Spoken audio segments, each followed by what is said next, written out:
Hello à tous et bienvenue sur un nouvel épisode du podcast Action Réservation, le podcast pour les acteurs du tourisme qui veulent attirer plus de voyageurs. Je suis Yen Bui, j'aide les acteurs du tourisme et plus particulièrement les hébergeurs touristiques à se connecter à leurs futurs voyageurs. Ici, on parle essentiellement de stratégies de contenu pour le web et les réseaux sociaux, mais aussi de partenariats, de stratégies d'influence et de personal branding.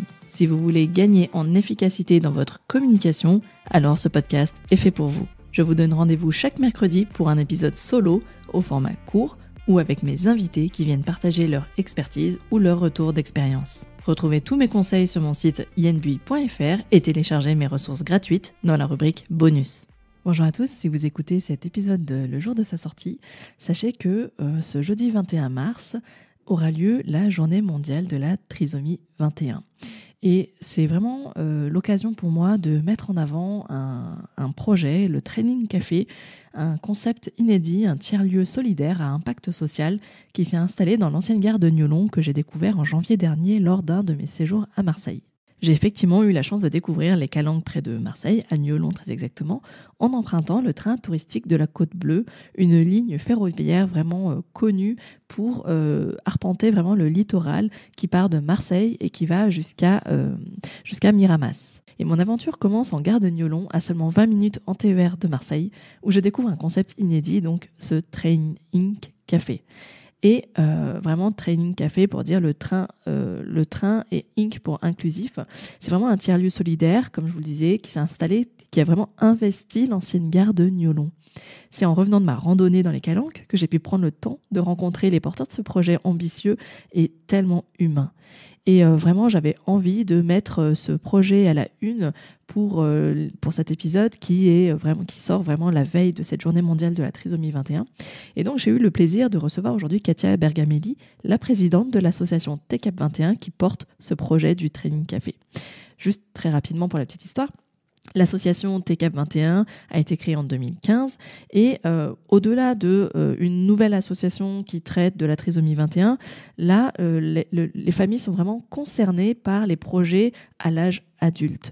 Et si au départ, les actions menées par l'association étaient plutôt des actions sportives, aujourd'hui, leur mission, c'est vraiment de les mixer à des publics ordinaires, mais bien au-delà de ça, vous allez voir, c'est vraiment de les aider maintenant à construire leur avenir. Et ça passe par vraiment un projet qui soit plus global, qui prenne en compte l'autonomie résidentielle et la création d'emplois. Je vous en dis pas plus et vous laisse découvrir mon échange avec Katia Bergamelli et je vous retrouve à la fin de cette interview pour la conclusion. Belle écoute à tous. Bonjour Katia, je suis ravie de pouvoir t'accueillir au micro aujourd'hui. J'ai trouvé le concept du Training Café lorsque je l'ai découvert en janvier dernier vraiment original à 2 niveaux. Parce que c'est d'abord un projet inclusif, mais aussi un projet d'hébergement totalement inédit puisque vous avez investi l'ancienne gare de Niolon. Enfin, la gare de Niolon, je dis l'ancienne gare, mais c'est toujours la gare de Niolon. Est-ce que tu pourrais commencer par nous raconter quand même la mission phare de l'association TK21 et puis comment est né le projet du Training Café? Alors, bonjour Yen, merci de l'invitation. Voilà, TCAP 21 veut dire tu es capable même avec ton chromosome 21 et nous sommes des parents concernés par la trisomie 21 de nos enfants devenus adultes. Mmh. Et il devenait nécessaire de créer une association spécialisée dans l'âge adulte en proposant de l'activité sportive pour leur stimulation, pour continuer leur stimulation motrice et ensuite le projet professionnel puisque bien souvent c'est l'impasse à l'âge adulte. Il n'y a rien de proposé en milieu ordinaire. Et puis Donc l'autonomie de autonomie, résidence, enfin la non, en résidentielle, ré- oui. de l'autonomie résidentielle pour justement construire ce projet de vie global, c'est-à-dire à la fois dans les transports, avoir un appartement, avoir un emploi et puis une vie de loisirs en mixité avec tous. Super. Et alors, vous avez imaginé un projet qui est vraiment dingue, un tiers-lieu qui est vraiment assez dingue. Tu peux nous expliquer toutes les spécificités de ce projet, de ce concept? On peut déjà peut-être commencer par la réhabilitation de la gare de Niolon. Oui, nous avons eu la chance d'exploiter, grâce à la SNCF Gare et Connexion, la petite gare centenaire de la Côte Bleue à Niolon, située dans la calanque de Niolon, et qui est toujours en activité. Le train s'y arrête, hein, mais Mhm. la bâtisse était abandonnée.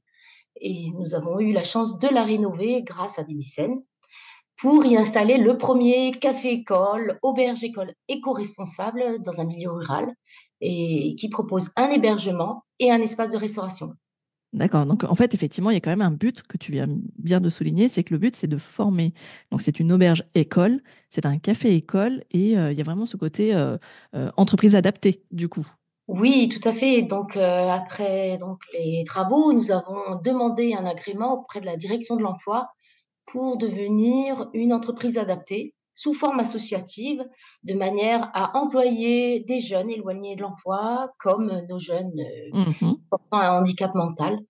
Et au bout de 2 ans, nous avons eu cet agrément, en plus d'être un tiers-lieu, fabrique des territoires et du numérique, parce qu'une gare est un haut lieu d'échange et il s'avérait normal de le transformer en tiers-lieu. Donc, c'est vraiment un lieu de vie à part entière.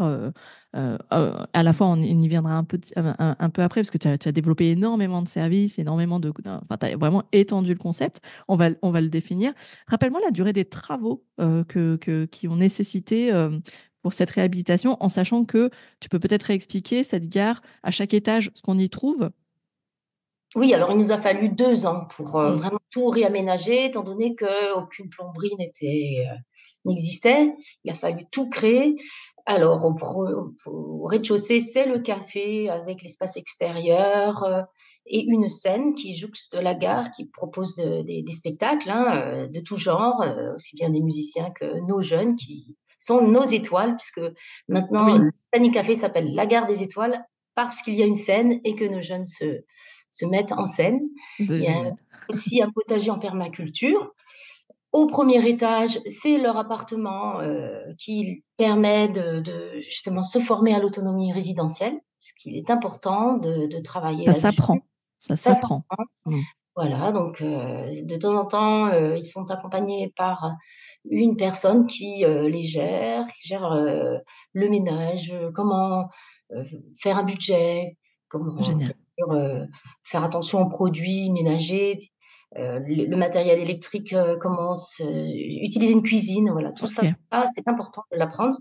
Ensuite, le deuxième étage est consacré aux chambres d'hôtes. Nous avons Mm. des touristes qui viennent y séjourner en chambre d'hôtes. Également, le troisième étage est un gîte d'étape avec à la fois des lits pour héberger des groupes, mais aussi, c'est modulable, nous avons un espace séminaire qui permet de faire de la visio. Il y a des entreprises qui réservent les espaces à D'accord. la fois au premier étage, à ce troisième étage et au rez-de-chaussée. D'accord. Ok. Qui vraiment investissent toute la gare, du coup. Toute la gare est investie et bientôt même le -1 sera Ah ouais, tu vas. possible parce qu'on Ok. a un autre projet, alors ça c'est D'accord. plus long terme, c'est un espace numérique, Génial. une salle virtuelle, D'accord. que c'est Super. dans l'air du temps.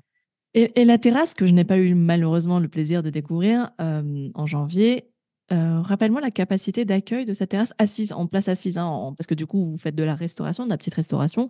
On parle de combien de couverts sur cette terrasse? Alors la terrasse, extérieure, sur le jardin peut accueillir à peu près une soixantaine de couverts en même temps, Mm. mais également nous avons une terrasse de 30 carrés au premier étage qui deviendra, d'ici cet été, une table d'hôte exceptionnelle avec vue sur mer. Oh là là, ça, tu me l'avais pas dit. Ça, tu me l'avais pas dit. Tu me réserves encore des surprises en plus. Ça va toujours des Super. surprises, en tout cas, Alors, alors justement, on va magique. revenir un petit peu. Donc, 2 ans de travaux. OK. 2 ans de longs et durs travaux, ça n'a pas été facile, déjà pour réunir des fonds, mais Ouais. ensuite, une fois que le projet était bien connu, on a réussi à rassembler, l'argent nécessaire. Mais après, comment trouver des bons artisans? Ça a été quand même assez, Un difficile. parcours. Ouais, ça a été un sacré parcours. Combattant, on peut le dire, Ouais. avec des façons, des petites choses. Mais on y est arrivé, on est retombé sur nos pattes et bien sûr, comme, nous sommes des parents déterminés, il fallait avancer et depuis plus d'1 an, nous sommes en activité. Voilà, c'était en janvier 2023 hein, que vous avez. Janvier 2023, voilà, le Ouais. grand démarrage, Mm. de de de la gare des étoiles. Ce qui sous-entend qu'effectivement, la crise Covid, finalement, pour vous, si j'en crois le calendrier, ça a été une opportunité pour vous de structurer, en fait, de revoir vraiment le projet et de bien prendre le temps de le préparer, ce projet. Oui, tout à fait, parce que, l'idée d'avoir, une activité dans une gare, est née du fait que j'ai une petite gare qui est la même, juste en dessous de chez moi et je me suis battue pour l'avoir et du jour au lendemain, on m'a dit: «Non, c'est pas cette gare, ça va être l'autre, alors vite, est-ce que ça vous intéresse?» Il a fallu, vite, s'engager Prendre une décision, ouais. et c'est vrai que la crise covid a permis à toute l'équipe de se structurer, de bien savoir ce qu'on voulait y proposer parce qu'au départ, on n'avait qu'un petit espace et puis finalement la gare complète. Donc il a Ah oui, il y a fallu, eu plein d'opportunités. C'est vrai que tu me l'avais expliqué. Il y avait, une locataire à la base, qui occupait un étage. il y avait une cheminote, voilà, Ouais. qui était en logement de fonction, qui n'était pas du tout favorable à notre cohabitation. Alors, c'était un petit peu douloureux au départ, pour, déjà parler du projet auprès de la presse parce que il était hors de question de venir filmer, elle Ah n'autorisait oui. rien et ensuite, bon, finalement, grâce à la crise, covid, elle a dû partir puisqu'elle était vraiment à l'âge de la retraite et ça paraissait trop difficile pour elle de rester seule dans cette gare, abandonnée, hein, puisque Et oui, du coup, ouais, plus de c'était passage, ouais. terrible pour elle, hein, de vivre toute seule ici, dans un endroit squatté, hein, donc elle nous dénigrait l'endroit, et c'était normal puisque abandonner amène à de l'insécurité. Mmh, mmh, mmh. Lui, c'est pas du tout le cas, au contraire, nous amenons de D'accord, la sécurité, nous d'accord. avons un peu rétabli, l'ordre dans cette calanque, hein, qui nous Super. Beh, effectivement, c'est ce que j'ai découvert, ouais. Alors du coup, aujourd'hui, le Training Café, pour résumer, propose une activité d'hébergement ouvert à l'année. Ça, c'est bien spécifique. Ouvert à l'année, en fait, oui, parce que le train, lui aussi, il tourne toute l'année. le train, Donc on voilà. donc pour rappel, hein, vous êtes pile sur le passage de la ligne de train touristique La Côte Bleue, qui est vraiment une ligne, touristique qui attire quand même beaucoup de monde et qui a ce gros avantage d'avoir une vue incroyable depuis les viaducs sur toute la mer Méditerranée, donc au départ de Marseille jusqu'à Martigues, même Istres, je crois maintenant. Jusqu'à Euh, Miramas, c'est du Ça va jusqu'à Marseille-Miramas. Miramas. Oui, c'est vrai. Voilà, en 20 minutes depuis Saint-Charles, on est connecté. C'est ça. C'est la gare la plus proche de la mer, de la côte, Oui. 300 mètres, Ah à oui, pied, on accède, au je le petit confirme. port et bien sûr, nous sommes vraiment sur le chemin du sentier du douanier, Oui. très Mm, connu, de plus en plus ouais. et du coup, effectivement, il y a de la fréquentation Ouais. toute l'année. Donc Bah, la preuve, l'hiver, je suis venue en plein mois de janvier, tu vois. Donc, et donc, trois pour chambres l'hiver, d'hôtes. des baigneurs l'été, voilà. Ouais. Donc, trois 3 chambres chambres d'hôtes, d'hôtes, un gîte d'étape pour bientôt 5, accueillir bientôt bientôt 5 5. chambres. Ok. Ouais, on repousse les murs parce qu'on a tellement de succès, mais Super. voilà, c'est surtout aussi pour, permettre à nos jeunes, d'y travailler, avec un plus une équipe plus dense. Là, Mm. aujourd'hui, on a 6 salariés, on va bientôt engager 3 autres personnes, donc c'est bien. Ça permet de donner du travail à plus de personnes. En sachant que dans les salariés, il y a effectivement les personnes en situation de handicap, mais il y a aussi les encadrants. Il y a des encadrants, il y a Oui. 3 encadrants, non concernés par le handicap mental, mais certains sont concernés, pardon, par le handicap moteur, D'accord. le handicap invisible aussi. Ok. Ok, ça, Voilà, je ne savais on a pas. Très mixé bien. les handicaps et c'est ce qui fait la force aussi de ce projet, puisque la direction de l'emploi aide toute forme de handicap. Les, RQTH sont, travailleurs reconnus, Mm. handicapés, hein, c'est ce qui nous permet, voilà, d'exister et il y a, hem, une, économie autour de ça qui marche Mm. bien, ça cette aide. D'accord. Je voudrais juste revenir sur le fait que tu as bien souligné que c'était un gîte d'étape qui a occupé le troisième étage, qui peut accueillir jusqu'à 10 personnes aujourd'hui ou transformer en salle de séminaire. Euh, Pourquoi avoir choisi le format gîte d'étape, sachant que tout le monde ne connaît pas forcément le principe, en tout cas on va le rappeler. Donc en tout cas tu es la première invitée sur le podcast qui gère un gîte d'étape. Je sais qu'il y en a dans nos auditeurs. Donc les spécificités de ce format, tu peux nous rappeler à qui ça s'adresse en particulier, à quel type de profil de voyageurs ça s'adresse en particulier? En fait, le gîte d'étape s'adresse à tous les randonneurs. Il était nécessaire d'avoir une étape sur Niolon puisque le sentier, passe Le vraiment sentier des dans cette douaniers, étape. donc, dont tu Sentier viens de des parler. douaniers, Mm. voilà, c'est le sentier des douaniers et un gîte d'étape, c'est, un espace, commun avec, une cuisine à disposition, des espaces de vie pour ces marcheurs et nous avons, régulièrement des groupes. de marcheurs qui viennent de la France entière. Ils sont vraiment très heureux de trouver un espace aussi grand parce qu'il y a des gîtes d'étape sur la Côte Bleue, mais vraiment avec moins de capacité, D'accord. Ok. si donc plus importante. Sachant que vous, en plus, au rez-de-chaussée, il y a cette partie lieu de vie avec la petite Le restauration, le bar, ah, la le terrasse, ah, etc. Donc, il y a vraiment du plus, quoi. Ouais. exactement, toutes les installations pour y séjourner, Donc, donc c'était vraiment une véritable demande de la part de cette clientèle de randonneurs une qui demande ne trouvait pas de exactement. gîte. Ouais. En sachant que le gîte d'étape, on est d'accord, hein, c'est des pièces sous forme de dortoir. En fait, c'est comme un refuge, mais en ville C'est un voilà, dortoir, c'est un dortoir. il y a plusieurs espaces de 3 places à 10 places. D'accord. Ok. Ok, très bien. Et puis, il y a une petite spécificité vous concernant. Tu as bien rappelé que c'était un projet, une entreprise adaptée sous format associatif. Pour séjourner, vous demandez une adhésion à l'association de 5 euros. Est-ce que tu peux nous expliquer euh, pourquoi cette demande d'adhésion, même si on peut concevoir que c'est une forme de soutien symbolique, mais ça va aussi, ça t'ouvre des possibilités, si j'ai bien compris. Oui, ouais, en fait, c'est, à la fois il y a dans l'association des membres actifs qui travaillent pour aider nos jeunes, à faire des activités, mais les membres usagers sont tous ceux qui viennent s'associer à ce projet, ce grand projet et en même temps, quand ils séjournent chez nous, ben, c'est un peu une assurance pour leur permettre d'être dans les locaux. D'accord. À la suite de ça, nous allons passer en ERP. Ouais, établissement recevant du public. D'accord. Ce qui n'est pas Voilà. aujourd'hui le cas Ce n'est pas encore. le cas parce que, voilà, nous y allons, progressivement. Nous ne serons jamais un vrai hôtel. On veut rester en mode associatif, convivial. C'est une association qui fait vivre, certes, des personnes, mais qui veut garder son authenticité, Ok. sa convivialité.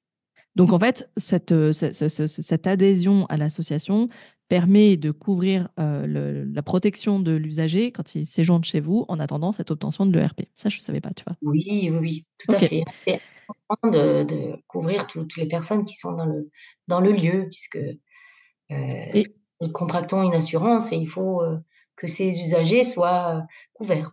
ok. Et donc, ça fait plus d'un an que vous êtes ouvert. D'après les premiers retours des voyageurs que tu as reçus, quelles sont les premières motivations de leur séjour d'après toi? Est-ce que c'était l'emplacement parce que tu es, pile à la gare et tu prends ta valise et tu t'installes et c'est terminé? Est-ce que c'est le côté solidaire ou sociétal ou social, comme le terme que tu veux employer? Qu'est-ce qui motive vraiment les voyageurs à séjourner en gare de Niolon, à la gare des Étoiles?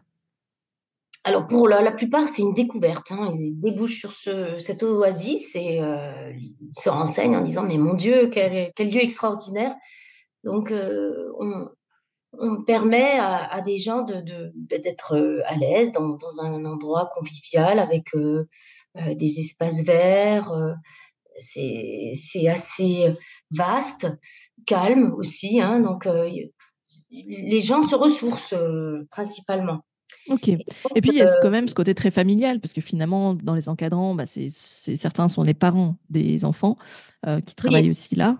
Enfin, je dis des enfants, c'est plus des enfants, non, c'est pas des enfants, ce non, c'est sont plus des que enfants, des des adultes, salariés, voilà, des adultes qui 18 ans en travaillent. plus, Et moi, j'ai ressenti ce côté vraiment familial, ouais, et mais c'est accueillant. familial, c'est très convivial, nos jeunes, Mm.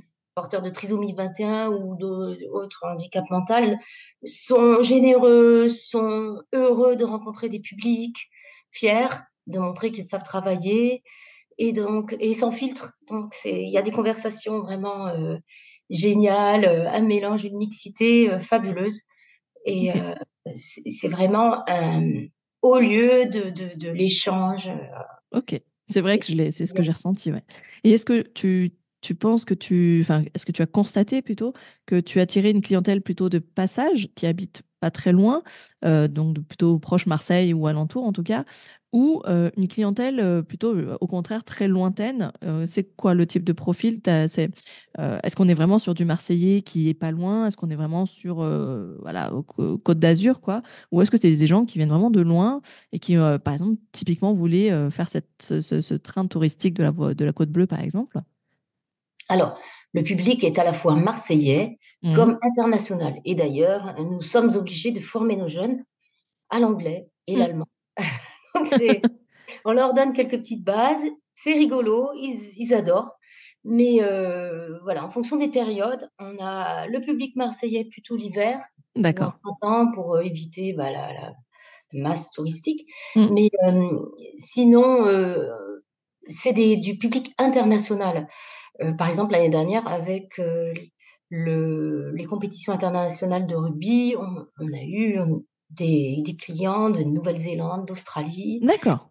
Voilà, on a aussi, la chance d'avoir un petit, heu, trafic, enfin c'est pas un trafic, c'est un Caravelle 9 places, un petit véhicule qui déplace, des passagers. Donc on peut les emmener, proposer des Ah! Ça, je savais voilà, pas.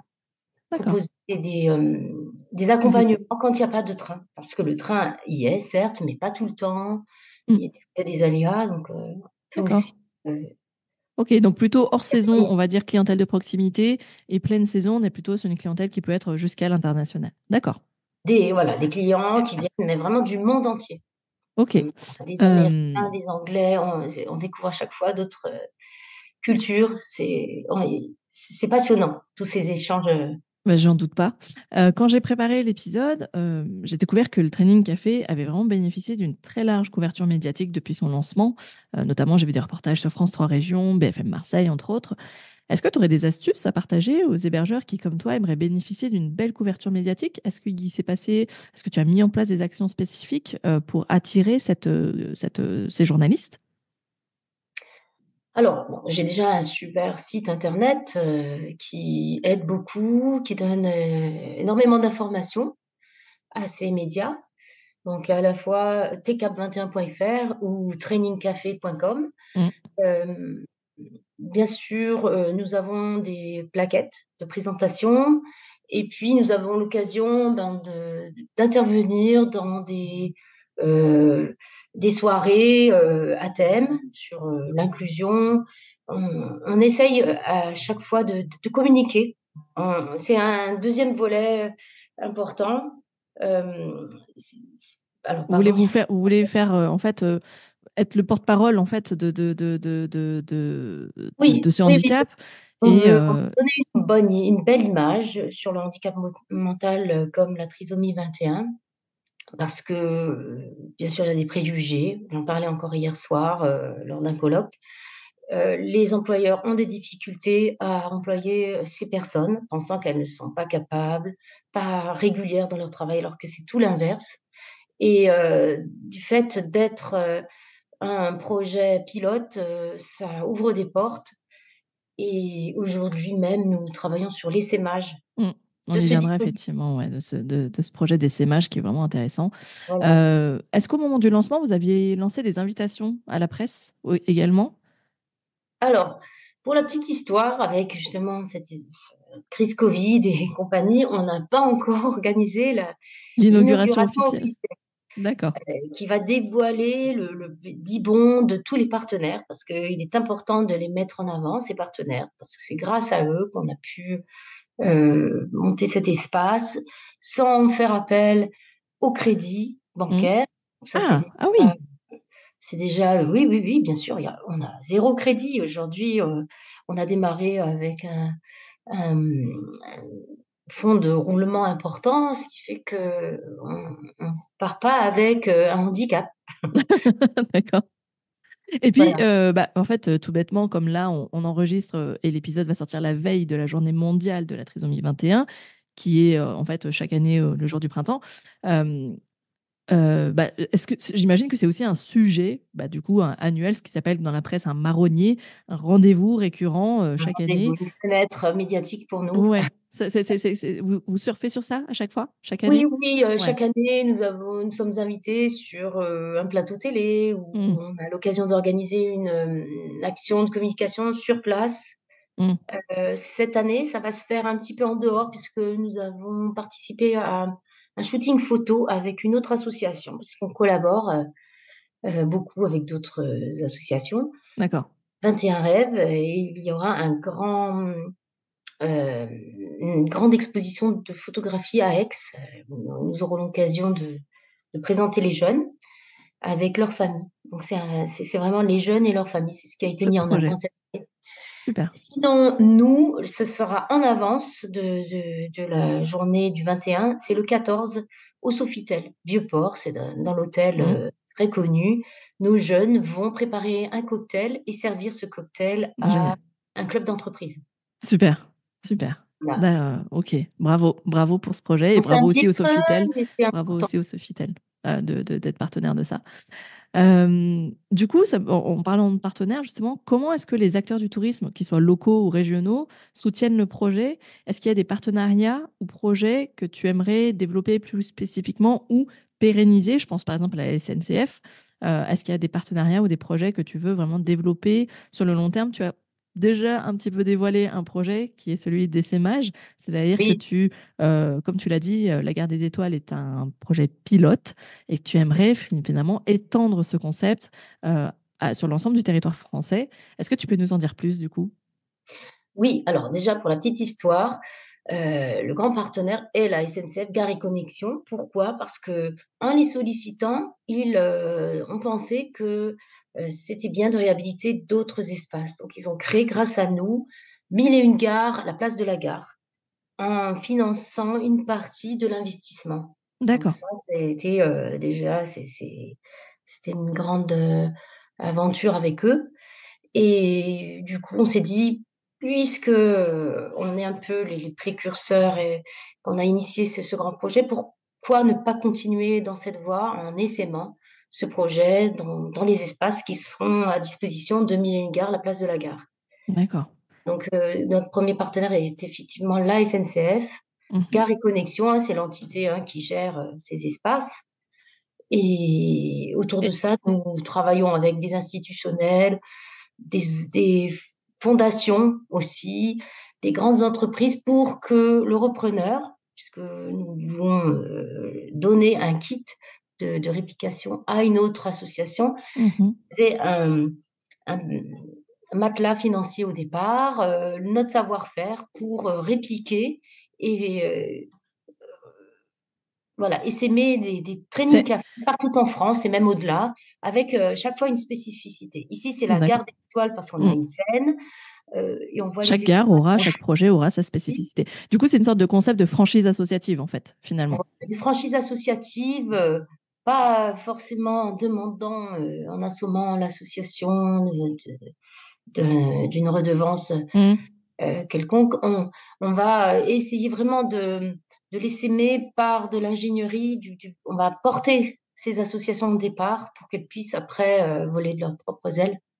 Le but étant de les accompagner à obtenir elles-mêmes leur agrément de tiers-lieu Voilà, comme vous. En fait, c'est ça. de leur partager tout ce que vous avez mis en Leur place. donner toutes les pistes. Voilà, c'est ça. Vous avez essuyé les plats de tout ça et maintenant, Oui, c'est vraiment de le partager au plus grand nombre. Super. Et justement, je me posais la question, vous n'êtes pas du tout issu du monde de l'hôtellerie et de la restauration au départ. non, Euh, non, et non, du pas coup, du tout. Nous sommes comment, des familles concernées, venant de tout de tous horizons, ouais. Et, horizons. Voilà, moi, je viens du maritime.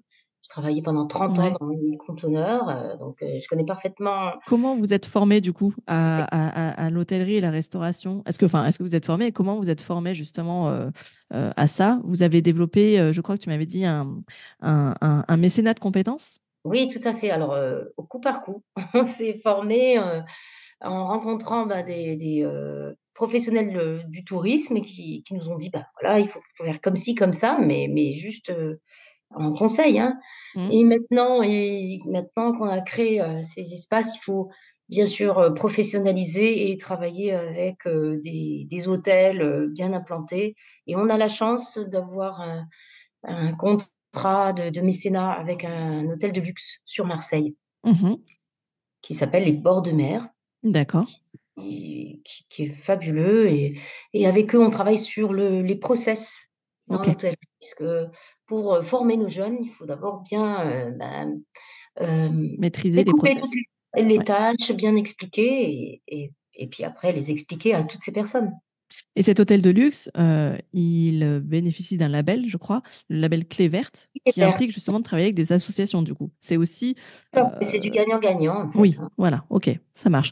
Et puis, pour ce projet d'essaimage, pour terminer sur ce point-là, vous aviez été accompagné dès le départ par un cabinet conseil, on peut le nommer hein, si tu le souhaites, le cabinet conseil Philae, qui... Oui, Philae Associés a été vraiment la clé du succès de notre projet devenu réalité. Parce que, bien sûr, comme je disais, nous sommes des parents, certes un peu initiés au montage de projets, mais ça restait plus dans le cadre d'une petite activité par-ci par-là. Là, il s'agissait d'un grand projet socio-économique avec le montage d'un plan de financement précis pour que ce soit durable. Et on était obligé de passer par ces experts. Hmm, Et ce cabinet Fila et Associés est spécialisé dans le handicap, dans le montage de d'accord. projets tournés vers le handicap. Donc, ça nous allait très bien. Ouais. Il a Et tout de puis qui suite est présent partout sur compris, le territoire aussi, non? C'est ça? présent partout, à Ok. Paris comme à Marseille, et il développe beaucoup de projets atypiques. Donc, ils Toujours. pourront eux aussi accompagner les futures associations qui Ils voudraient sont là. développer ce type de projet, Ce seront décliner le concept. Ok. les Donc, grands partenaires d'ingénierie. Voilà. En il y a vraiment un ingénierie, partenaire aussi, alors vous, côté associatif, et puis partenaire côté économique, du coup. Montage de voilà. projet, en tout cas. Super. Donc, c'est vraiment bien ficelé pour Bien développer. ficelé, tout à Ouais. fait, parce que il le faut, hein, on ne peut pas comme ça redonner un projet et débrouille-toi. Hmm. Non, Ok. vraiment bien accompagné, faire que, bah, il y ait un essaimage qui se fasse plus ou moins rapidement aussi, hein, parce que nous, il nous a fallu, on va dire en gros, 3 bonnes années. Hmm. Là, on espère qu'en une année, un prochain training café pourra se monter. À partir Hmm. du moment où il y aura un lieu, des personnes, un comité de pilotage, D'accord. Bah ouais, non, partenaires. mais ça me paraît. En tout cas, le projet a l'air tout à fait cohérent et motivant. J'ai découvert, et ce sera ma dernière question, j'ai découvert que sur votre site, vous proposiez également des solutions pour les indépendants et les entreprises. On en a parlé avec un espace de séminaire, d'accueil de séminaires et d'événements avec l'extérieur aussi, les terrasses, les différentes terrasses. Euh, il y a un Oui. espace de coworking aussi, j'ai découvert. As-tu déjà eu des retours sur cette offre? Est-ce que tu as déjà accueilli des entreprises? Parce que je sais que chez nos auditeurs, beaucoup aimeraient attirer des séminaires, des événementiels. Est-ce que tu as eu des retours sur cette offre et comment tu as réussi à les attirer, ces entreprises? Alors, c'était un peu du bouche à oreille, hein, tout simplement, puisque nous existons depuis qu'1 an à peine et nous avons, investi que récemment dans du matériel pour, du coworking et bon, une personne est venue, une deuxième et puis, voilà, ça s'est enchaîné. Les gens viennent et reviennent, c'est ça qui est important. Les entreprises se sentent à l'aise, comprennent, le projet lié au handicap, hem et sont solidaires à notre cause et se sentent au confort aussi, hein, puisque on leur propose à la fois des espaces pour leurs réunions, un repas, Hmm. des échanges, toujours avec, les Et tout personnes. ça à seulement 20 minutes de Marseille aussi, quelque À part. 20 minutes, c'est facile d'accès, on Et vient en facile d'accès, il n'y a pas train. plus, il y a pas plus Alors on peut facile. venir en train, en voiture, en vélo, en marchant ou même en bateau. Ouais, c'est Ça vrai. qui est c'est vraiment facile d'accès, ça c'est indéniable. D'accord. Donc effectivement, toute cette dimension logistique et sociétale, finalement, c'est ce qui doit, à mon avis, représenter un attrait pour les entreprises. Je Oui. crois que vous avez pas mal, bon, tu l'as dit, hein, vous avez investi sur la salle de séminaire, sur les équipements.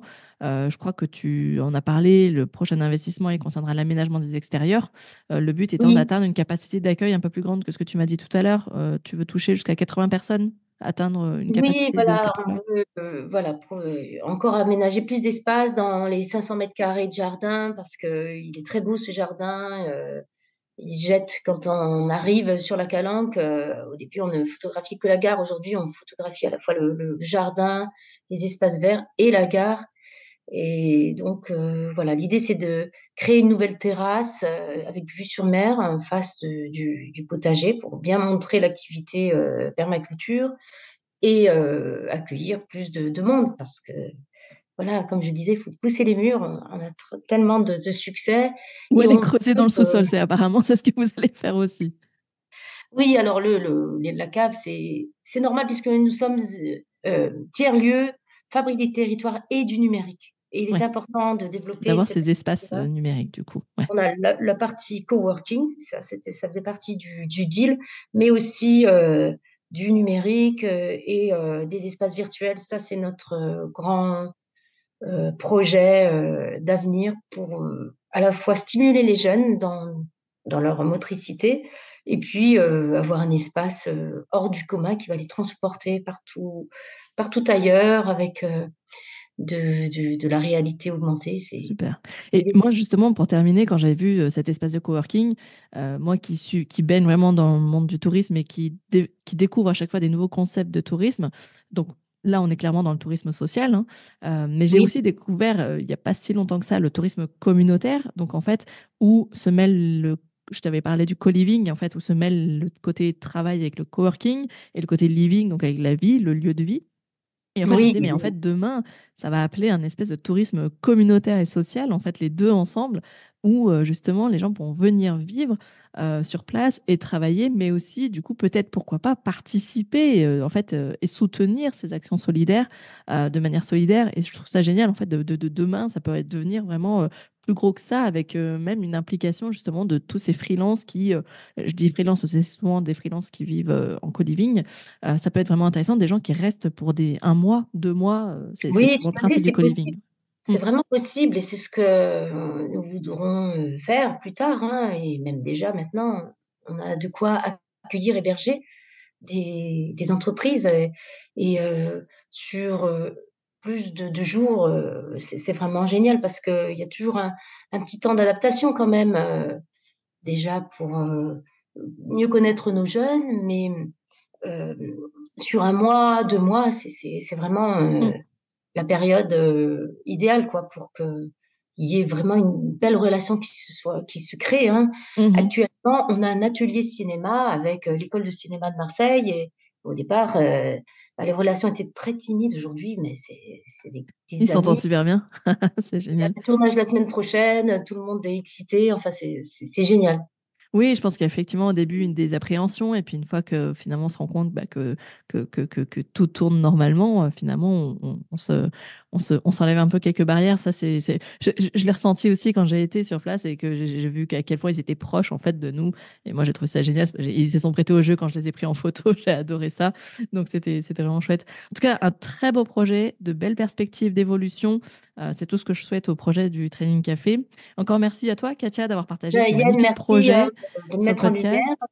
Et bah, mon seul regret, encore une fois, c'est de ne pas avoir pu vivre l'expérience de dormir dans une gare. Mais je À note que, bientôt. Oui, il faut revenir, voilà, je reviendrai avec grand plaisir. Et encore une fois, bah, je m'adresse vraiment à tous les digital nomades qui peuvent écouter, parce que je suis aussi pas mal écoutée par des indépendants, des freelances. C'est aussi de dire, bah, venez tester le Training Café. Là, pour le coup, voyage 100% responsable et dans tous les sens du terme du voyage responsable. Donc là, pour moi, je vous cochez vraiment toutes les cases et c'était vraiment un plaisir pour moi de vous mettre en lumière, mettre en lumière ces petites étoiles, justement. Merci, merci beaucoup. Merci à toi, Katia. À bientôt. À très vite. Et voilà les amis, j'espère que cet épisode vous a plu. En tout cas, j'ai passé un excellent moment avec Katia. J'espère que ce projet social et solidaire vous a touché. Et bah, n'hésitez pas si vous si vous entendez parler d'un projet de réhabilitation de gare près de chez vous, pourquoi pas bah, le soumettre à une association qui serait prête à développer ce type de projet également partout en France. C'est une manière aussi bah, finalement de participer à ce beau projet. En tout cas, si vous souhaitez soutenir le projet, n'hésitez pas à suivre le Training Café et l'association TCAF 21 sur les réseaux sociaux. Je vous mettrai tous les liens dans la description de cet épisode. Et puis ben, sinon, n'hésitez pas à le partager autour de vous, à faire découvrir ce projet le plus possible autour de vous. Et en tout cas, je vous dis à la semaine prochaine pour un nouvel épisode. Et d'ici là, portez-vous bien. Ciao, ciao!